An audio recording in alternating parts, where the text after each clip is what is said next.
അങ്ങനെ രാവിലെ ഇന്ന് പതിവ് പോലെ ചില സിലാട്ടി പരിപാടികളാണ്. രാവിലെ തന്നെ അമ്മ ഫോൺ വിളിച്ച് അമ്മാമ്മയ്ക്ക് ഇന്ന് ചെക്കപ്പ് ഉണ്ട്. അപ്പോൾ വീടിനടുത്തുള്ള തൊട്ടടുത്തുള്ള ഹോസ്പിറ്റലിൽ തന്നെ. അപ്പം അമ്മാമ്മയെ നേരെ അങ്ങോട്ട് നാക്കണം.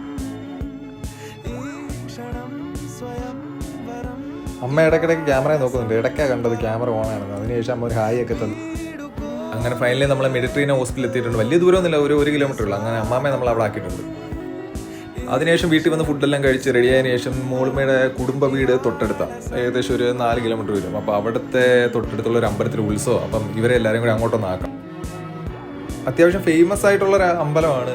ഇവിടെ ഒരു പ്രത്യേക ആചാരമുണ്ട്, മറ്റേ ആനവാൽപ്പിടുത്തം. എനിക്ക് തോന്നുന്നു ഇന്ത്യയിൽ ഇവിടെ മാത്രമേ ഉള്ളൂ അങ്ങനെ ഒരു ആചാരം നിലനിൽക്കുന്നത്. ചൂട് കാരണം ചാരിപ്പോൾ ഒരു തരത്തിൽ ഇരിക്കുന്നത്. അങ്ങനെ കുറച്ച് നേരം കഴിഞ്ഞപ്പോഴത്തേക്കും ചരുവത്തിൽ കുറച്ച് വെള്ളം നിറച്ച് അതിനകത്ത് കയറ്റി. ഈ ഇവിടുത്തെ മെയിൻ പരിപാടി എന്ന് പറഞ്ഞാൽ ഈ കാണുന്ന തേരായിരിക്കും. ഇത് തേരൊന്നല്ല, ഒരു 2-3 എണ്ണം കാണും. അങ്ങനെ ഉത്സവ പരിപാടിയെല്ലാം കഴിഞ്ഞ് ഞങ്ങൾ നേരെ വീട്ടിലോട്ട് വിട്ടു. അപ്പോൾ എല്ലാവർക്കും ബൈ.